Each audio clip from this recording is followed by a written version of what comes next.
Hello, my friend. I am, first off, so enjoying my time here in Southern New Jersey with my loved ones. And I really think you're going to enjoy this next conversation on the I Come First podcast. So let's just jump right in. I'm your host, Amie Barsky, and today we are bringing you some serious nervous system wisdom with my dear friend and colleague, Kari Azuma. Now, Kari is a nervous system leadership coach, and she is so devoted to helping women create safety in their bodies so that they can live extraordinary lives. In this episode, we uncover the impact of chronic stress and how that actually affects your daily life and how nervous system regulation gets to be the game changer here. We also explore what inner safety actually means and why cultivating your own inner safety can enable you to not just set boundaries, but to hold yourself firmly internally while the world is giving you pushback externally. Bottom line is this: a healthy relationship with your nervous system is the key to making decisions that truly align with your personal needs and your aspirations in life, even in the face of societal pressures. So let's welcome Kari into the room. All right. So Kari Azuma is in the house, and I am so excited to have you here on the I Come First podcast. Kari, I just absolutely love your wisdom. When we connected, I don't even know, what was it, like 3 or 4 years ago now? And Yeah. we've just been in each other's worlds, and you have taught me so much. And I'm just so excited for you to share your wisdom, your knowledge, your insight, and all the things that you do from a leader in your life, in your business, in your household, and all the above. So, welcome to the I Come First podcast. And would you please give us a little snippet of who you are and what you're up to in the world? Sure. Yeah. I'll keep it brief. Thank you for that beautiful introduction. It's great to be here with you. My name is Kari Azuma, if you haven't caught that yet. And I've really been in this world of like growth and development for about almost 14 years now. It's been a long road and I've gone through so many iterations of my work. But I think really like what my work is really grounded in is embodied leadership, rites of passage work for women, and deep root nervous system work. And the combination and culmination of all of those things is really about building or really rediscovering a deep innate trust in yourself and building Mm, that inner world in a very strong base so that you actually have the courage to lead out in the world based on your values and your true expression versus being out there performing, improving, and trying to like catch up to what you think you need to be doing. So I help women really heal a lot of the sort of the defaulted patterns in their life of like how they stay safe. Because really what gets in the way of leadership for women is threat. That's really for men too. And so mm, where does threat come from? Our nervous system. And so it's really mm, been beautiful to look at this sort of deeper root work on the nervous system, which I really learned largely from Alicia Halpin, who's my mentor in that work, and combined it mm. with the other work that I was indoctrinated into with my other mentor, Scott Cody, which is embodied leadership, and just really helping women sort of drop the guard and the armor so they can Mm. actually lead as their true selves and be more courageous and letting themselves step forward as them. Ugh, So I love all of this. So, you mentioned the word nervous system a few times, and it feels like a very hot topic right now. It's on the forefront of lots of people's minds who are interested in personal development and growth. And why do you think that is? Like, what's happening?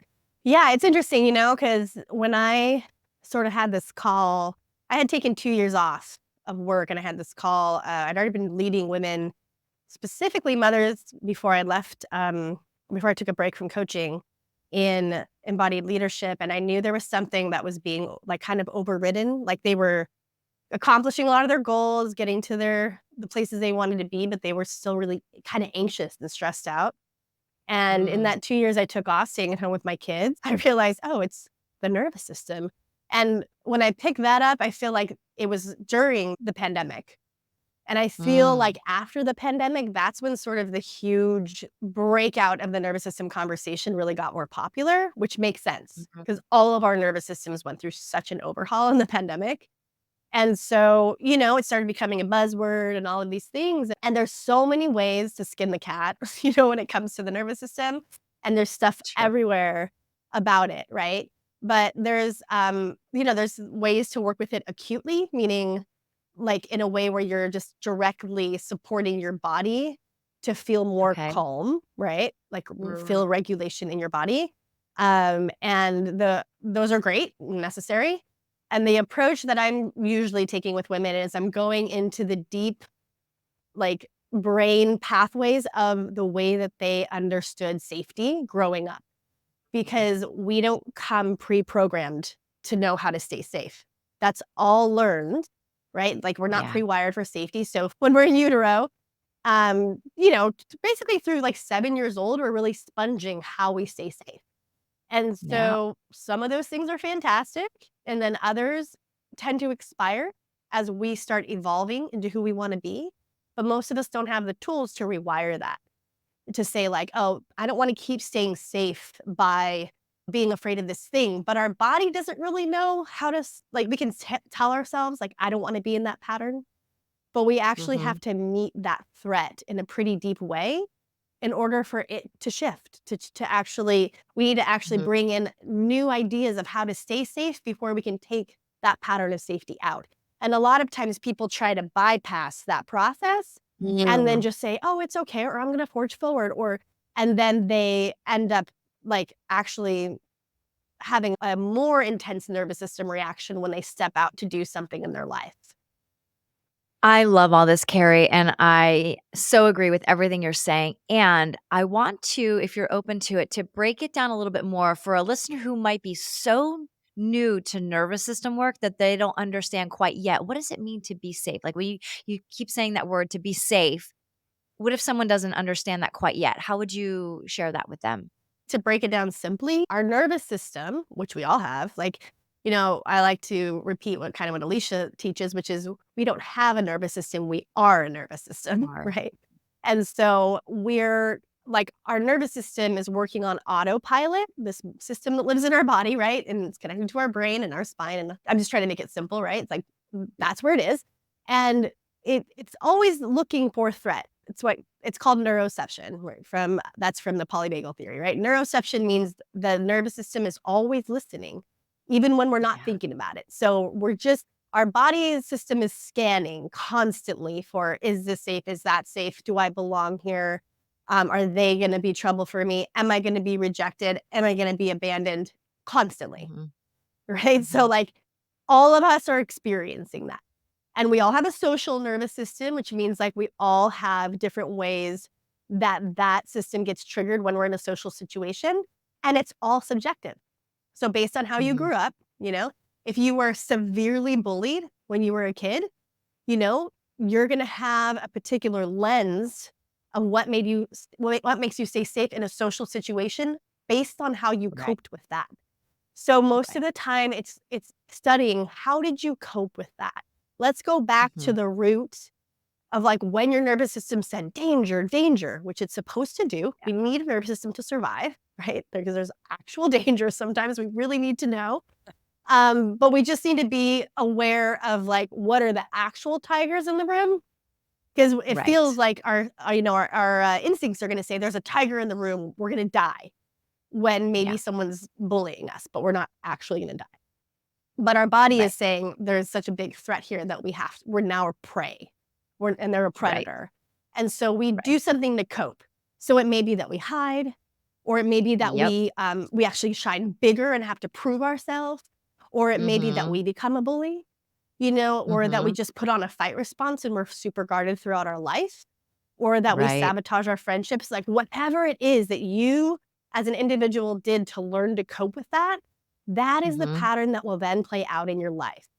So when I say I'm working with people's nervous systems, we're going into the coping patterns. So we can put sort of a stop into that patterning Right. by actually meeting it and sitting with it in a deeper way. Mhm. Totally makes sense, and I really loved how specific and clear you were so that we can get a full idea of what it means between that safety because we think, "Well, of course I wanna be safe," like Yeah. you said. And I love the fact that you used the bullying as an example because that's something I went through. Most of my grade school years, I was bullied, Mm. specifically by this one girl, I'm gonna call her Danielle. And, like, literally, Mm.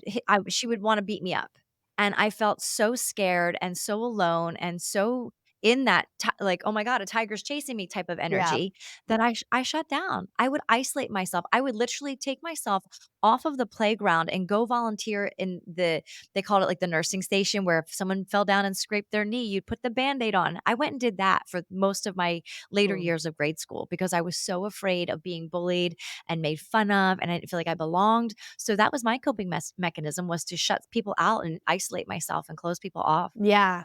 Yeah, and I'm sure you could probably sit and lead a whole podcast on how that's played out and the things you've done to work on that. I think, human beings are really here to survive, and Mhm. so we have all sorts of complex survival mechanisms. But when Yeah. something like that happens, I've worked with other people who've been bullied, and the bullying, man, that one goes deep, like with people in Yeah. their inner safety, because it's really such a threat to your belonging, to you, like not having a pack, to you feeling like you're being hunted every day, like you said. And I think when we are still continuing to live in the survival, that like our brains created a pattern for us to say this is how we survive, Right. and our bodies will Mhm. seek that pattern. They'll seek that Right. pattern every time some threat comes in. And so Mhm. really it's like until we really break down that pattern and actually go back into it and actually start creating new pathways of safety. And when I say that, I mean, like, first of all, how do we meet that threat and validate it first? Because most of Mm. the time, a lot of women haven't even admitted, like, that something bad happened to Right. them, Right. right? That it's still scary, that it's still Well, there's so much hard. shame or guilt around it maybe. Yeah. And I find too, like, sometimes even in the growth and development industry, it's like we wanna just be strong and overcome and stay positive and, like, but I mean, I'd really take women back into the grit of that experience, Mm. and it doesn't have to be re-traumatizing or anything like that, but just so that they can start building compassion and not abandon themselves anymore, because it's like you wanna kinda run away from that experience, but when you Of course. embrace it and you go back to it and you start looking at it and putting your hands in it, you actually can meet that threat so much better. And then inviting new safety means, okay, what do I have to remind myself of? And what do I have to look Yeah. at Yeah. now that Mhm. tells me that this isn't true?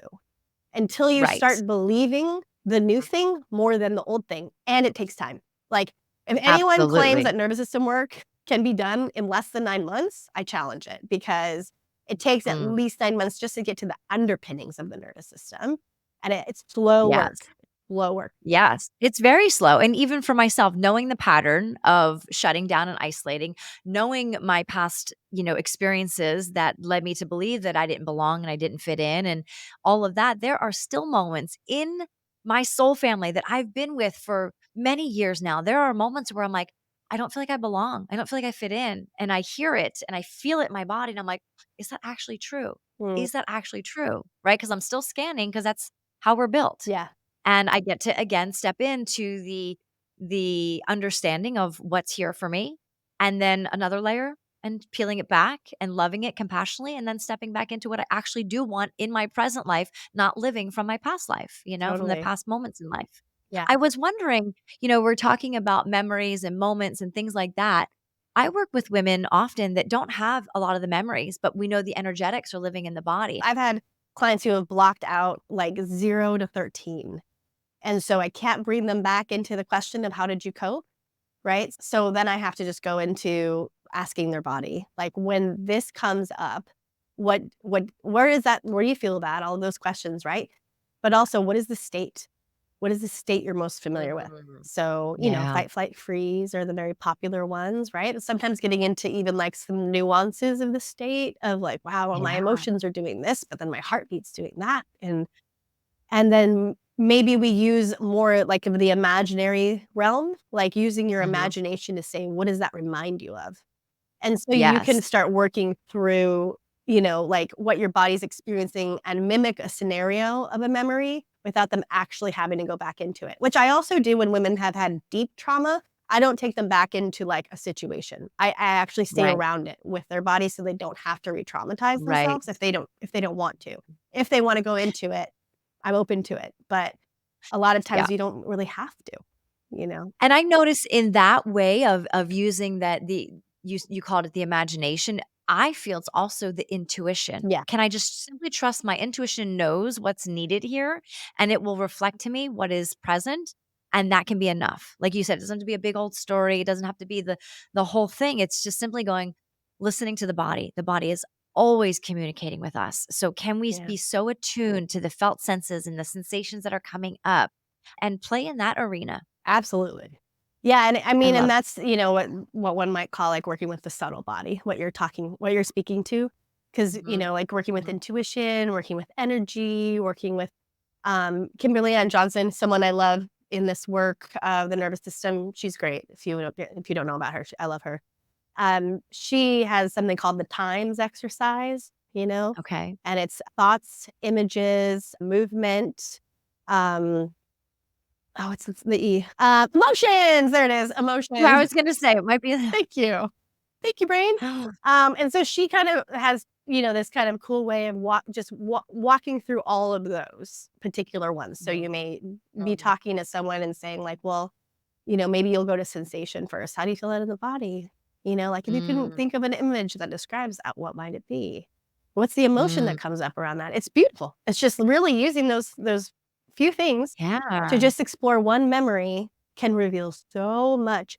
And that really relates back into what the subtle body is, right? Because we have the Yeah. literal body, like our physicality, our brain, the places we'd like to access first, but then we're so much less trusting of the energy and the intuition. But this work actually requires that you use that a little Mm. more than the physical and, Yes, explicit body. 100%.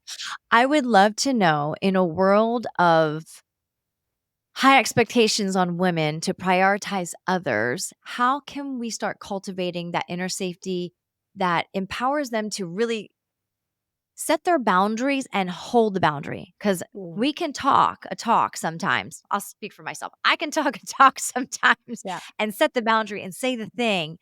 And sometimes, so I want to dive into the actual holding of the boundary Hmm. and making decisions that align to their own needs and their own aspirations versus always, often, not always, often putting others first. Yeah. Well, what you're speaking to is a fawn response in the nervous Hmm. system world, right? And so there's the fawn response is fascinating because, first of all, we all fawn, right? Like there's not anyone who doesn't fawn. Fawning means you're acquiescing your needs in some way, right? For the sake of your safety, like in belonging or making sure you have a seat at the table or, there's two different kinds of fawning. There's active fawning, which is sort of the people pleasing that fawning, right? What you're kind of speaking to, not holding boundaries, overgiving. Yeah. Also, we tend toward one or the other, active or repressive.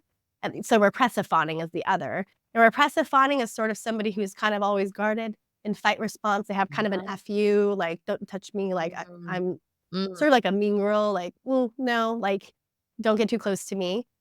And some might think, oh, that person's very boundaried. But to the contrary, they're actually acquiescing their ability to have connection.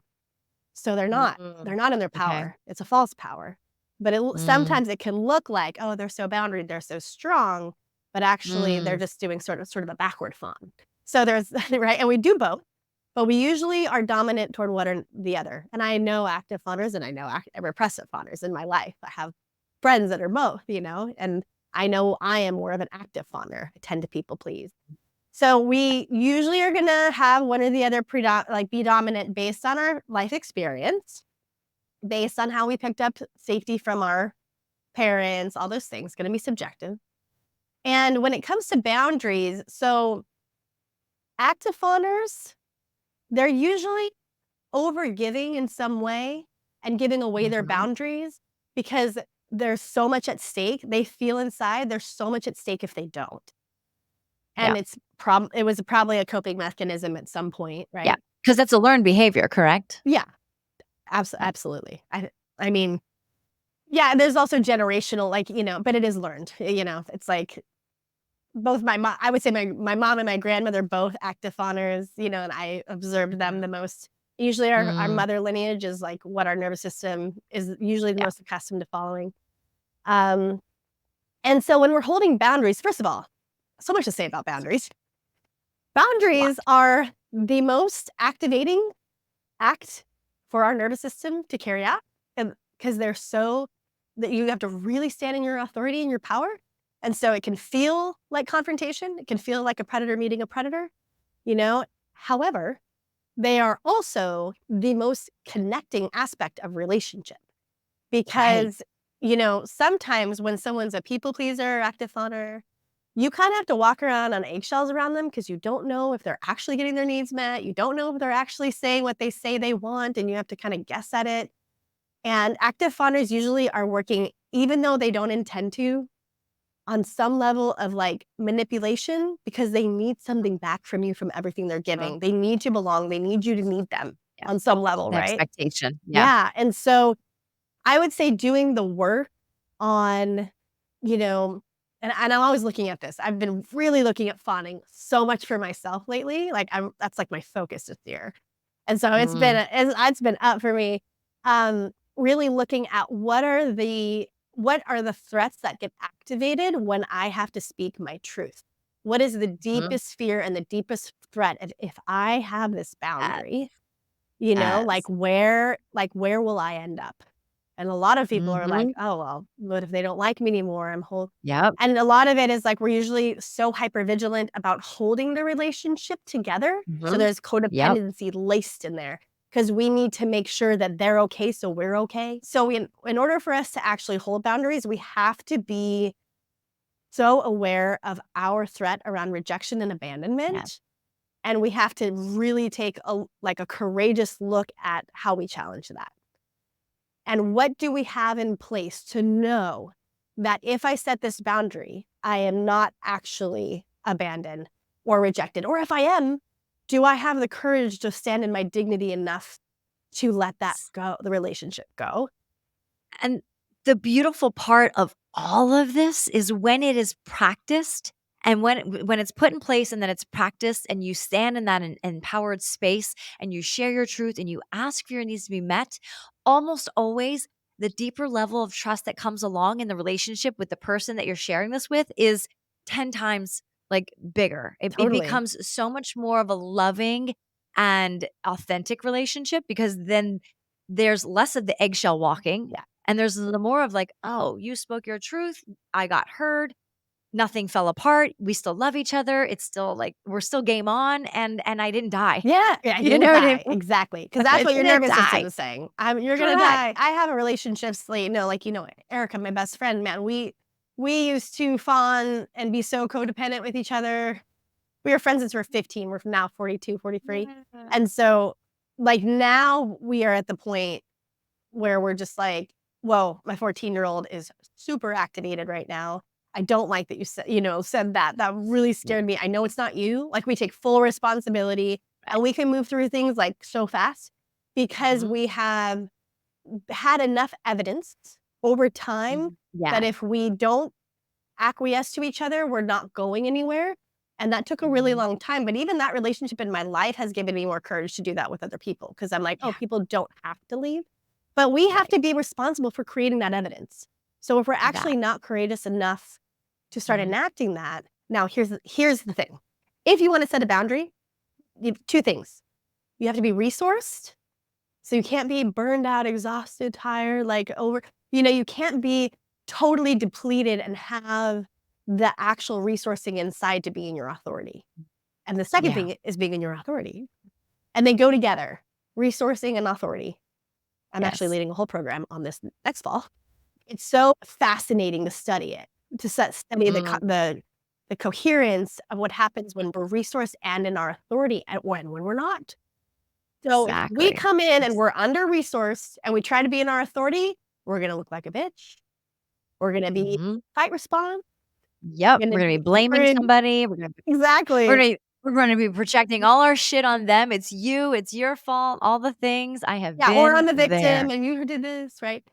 Yes. So it's really important that we know, and this has to do with the title of your podcast, how to resource ourselves enough to stand in that authority. And Mhm. until you're able to get there, Yeah. just like you got to find that first, or else it's going to be really hard to set those boundaries and to hold them. So, like those two Yes. things, that's what I would say. Right. If you want to set boundaries, get real friendly. with what is my authority? How do I define authority? What does authority look like to me? What does it mean to be in that without a fight Yeah, response? and it looks different for everybody. It really looks different for everybody, it's everyone has their own values and standards and what they desire, and so you really get to sit with yourself and do some radical self-reflection and take self-responsibility of like, what do I actually desire? Because that was something that shifted my entire life out of the victimhood. I was blaming my parents most of my life. You did this, you did that, you messed me up, all the things, and then it went on Yeah. to partnerships after that. It's your fault. It's your fault because there was such a fear, Carrie, of taking responsibility for my own life. Because then if I fucked it all up, I didn't have anyone to blame. Right. And so that was so scary. That was so scary to set my own boundaries with myself Yeah. and to build my own self trust to say it is safe within myself to make these choices. And it's okay if it doesn't go exactly according to plan. Be open to pivot and be open to have lots of compassion. Yes. And what you're speaking to in a really powerful way right now is sort of that predator prey dynamic. Because what happens in a lot of the time in our life is when we let people have that much power over us and our decisions and even how much they've hurt us, right? Like I'm giving them all the power to blame them for my situation. Well, cool. Then now you're just giving them that power, right? And now you're prey. You're prey to whatever they do. You're prey to you're triggered all the time around them, right? Well, how Yeah. powerful is it when you're like, oh my God, like they actually don't have power over me. What they're enacting and what they represent feels really threatening. And so Mm. meeting that threat is really the key of what is a threat they still hold over you. Because if you kind of, and you probably know this, like if you try to heal that without actually going into the threat and really getting real about what that threat is, you won't integrate Mhm. it completely. Right. You're gonna like kind of skip over that to be in your power, but then your power is still gonna have this sort of background of hypervigilance in it of like, wait, but there's Right. still something there that has a hold on me.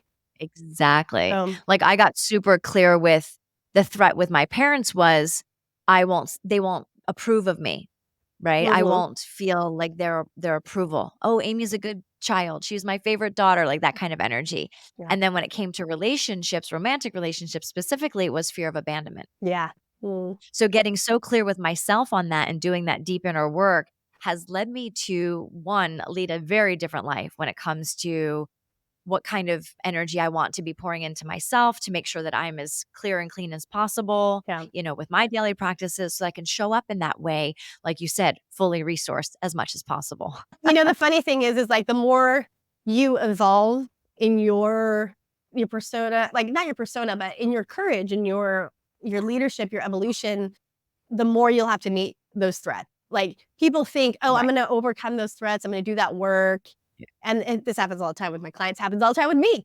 It's like we all have a baseline of safety. This is sort of like teachings I give my clients is and my students is we're all at this baseline of like, what is our ground zero of safety? Everyone has a Yeah. different one, again, subjective, right? Right. And we're always going to be contending with that baseline for the rest of our life. And it doesn't mean that the baseline is going to have power over it. It's like we're always stuck in these patterns forever, but they're Right. always going to have a similar flavor.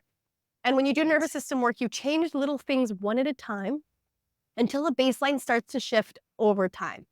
And I'm talking like 10 years. I'm not, and every year you shift a new thing and all but every time like my clients will be doing great. And then they're like, oh my God, I feel like I just took 10 steps backwards. I'm like, well, that's because you just up leveled and you just evolved into something bigger and took a bigger step up. Mhm. And you did the thing you said you were scared to do. And now your baseline is going to come meet that and say, nope, not so fast. There's threat here. And you're going to have to go back to that child and say like, oh my gosh, I'm sorry. I didn't mean to move faster than you. Now we're in a new Right. place. Let's go back and do that over again, and show Exactly. that part of ourselves some love. So good. So much love. We have to. There has to be compassion and grace in all of this work. So, speaking of nervous system led leadership, can you think of a particular, maybe a client where she was able to, how do I want to word this? Put herself first without the guilt or the fear. Well, like one of my clients started off with a really big fight response, and Mm. I've like witnessed miracles with her as far as like Oh, how much when we first worked together, it was like really hard for her to even meet her child. And now she's like a fierce warrior for that child. And even just repairing that relationship with herself has been monumental. And it sounds so little, it sounds so trite, but I've just seen her soften and soften and soften and open her heart and take so much responsibility for when she does show up in her fight response and she sees it. And she's just doing so well and not operating from that being her default anymore. And it's like, when I've seen her recently in her interactions, the way she's been with partners versus the first time we worked together, I'm just like flabbergasted. And sometimes I'm just like, wow, because I don't ever know where the work's going when we start. And I've only been doing the deep root nervous system work in addition to the leadership work, that's kind of the soup I put combined together in my life for the last like 3 or 4 years. It's not that long, but every time I see that kind of transformation, I'm just like, whoa, because it surprises me. I'm just like, whoa, this really works. And it's not me, it's not like I'm so great. Right. It's like really when we work with those, what I call safety cues, the cues that have worked with us for so long of how we stay safe, and we really start getting our hands in there and switching the cogs and the wheels, it really like I've seen like really miraculous things happen. And so she's like one of my favorite stories. But every woman has had a very different way of showing her transformation and that's what I love about this work, because it's going to be so different with everyone's safety system. Yeah. And it's definitely not a one size fits all. Yeah, but I would say overall for leadership, the common thread that I've seen is reshifting the pace, right? Reshifting women's pace inside so that they're not moving so fast. They're not in a battle with time. They're not feeling overwhelmed or overburdened. They feel really rooted and grounded in, even if life is messy, they're responsive to it. And that's what I'm going for with clients, responsiveness to life. I'm not going for like the big, like, whoa, yeah, look at your results on the outside. No, I'm always like, how do you respond to life? And see that shift, I'm just like, oh yeah, baby. But you're in the pocket, you're softening, you're making decisions slower. You're not feeling like the world is like holding a high stake over you, so you have to be so reactive. You can go at your pace and say like, actually, I need to pause. Actually, this doesn't work for me. Actually, this isn't what I want to do at all. I want to go over here. But you can't actually hear your nervous system on that level. You can't actually have a dialogue with it until you actually make it safe enough to slow down to that level. And our society is not friendly about training. Because and that slowing down, it becomes another level of listening to the body. Exactly. Right? It's another level, a deeper level of listening to the body. Yeah. And ultimately what I'm hearing is the work works when you do the work, right? The work works when we do it, when we actually practice it, when we slow down enough to say, hey, what's here? Yes. What is this? What's coming up? What's coming forward? And what is here for me? Not from a place of like self-punishment of like, oh my God, it's here again, or what, I thought I was over this, or whatever the story is. That actually be the biggest thing I've noticed with my clients is it's more about, or anyone doing this work. I don't want to even just like, even like clients I've seen my mentor work with, right? There's this huge switch in their life from a problem orientation to a solution orientation. But the solution orientation isn't coming from this inauthentic place of like, okay, how do I get through this? It's coming from this place of like, whoa, let me listen deeper, like you said. And I think in order for us to actually really be in a relationship with our nervous systems, we have to accept that we are in a context in our institutions that we have actually built our systems on a fight response. We are a sympathetic system as a country in the United States. We are built on competition. We're built on, and so it's prized. We're actually prized for being in a fight or flight response. In our success. The more you hustle, the more you do, the more you produce, the more value, or the more you're valued. And it's so not good. It's exhausting. It's driven me right into burnout and overwhelm and anxiety and all of that. And I feel that we are on a precipice right now. Like things are changing.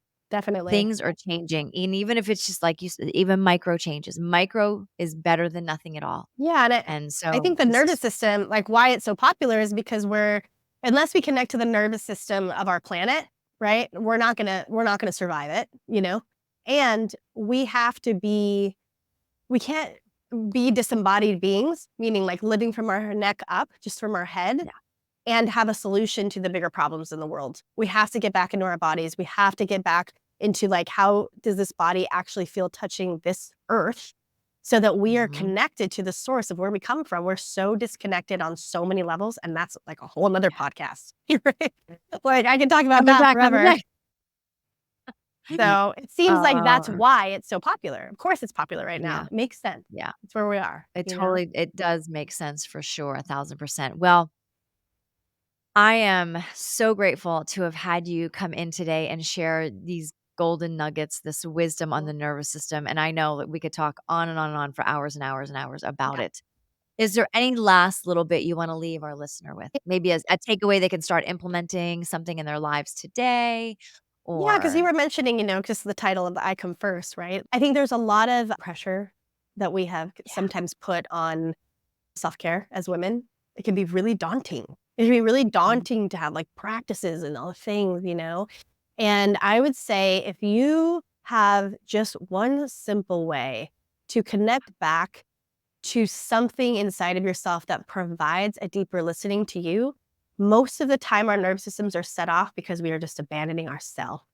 So we're afraid of the mhm, abandonment and the rejection because we haven't come home to ourselves yet.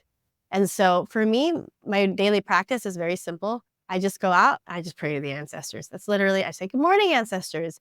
Thank you for the land I stand on. Thank you for my life. My name's Kari Azuma." Like just introducing yourself, right, to the ancestors. Just something really beautiful to connect into, like, there is something bigger than me out mhm. here that is holding, guiding. Like, I really believe we live in this beautiful web of causality. And that's another way to illustrate what you said earlier of like, how do we see life happening for us? Because that can be really hard. Life is intrinsically challenging, but if we see those challenges as the web that's being weaved for the evolution of ourselves, it can be very Mm, powerful. But we have to anchor that safety by being yeah. with ourselves. So you're Mhm. not gonna get the regulation you want, that you're seeking. You're not gonna get the smooth nervous system until all of your referencing comes back to the internal and back into the Mm, internal reference. If you're externally referenced, if you're looking out there for like the job and finally with my husband, I know everything's gonna be okay. When I make that money, I know it's gonna be all right. When yes. I belong to this community, none of it's Mhm. none of it's actually gonna save you. It's No. really, feel it to believe it, you know? Mm, So like I feel therefore I am versus I think therefore I am. mm. And then once we Love that. feel it, that is how we know that we're actually safe. Mm. So good, so good. Well, how can our listener find you? What's the best way that they can connect with you? Yeah, I mean, good old Instagram, I think, is sort of where all my hub is. So if you go into my link tree, there's a newsletter link. You can join my newsletter, find out more about my stuff. But I do put most of Beautiful. my content there. It's been a little quiet lately because I've been traveling like crazy and ceremony after ceremony. But Mm, but for the most part, every announcement, all the things are pretty much on there. mm. So it's at Kari Azuma. It's very easy. Well, go find Kari Azuma on Instagram. She drops wisdom in there like no woman's business. Nice. And, thank you, Carrie, for coming in and being a part of this experience on the I Come First podcast.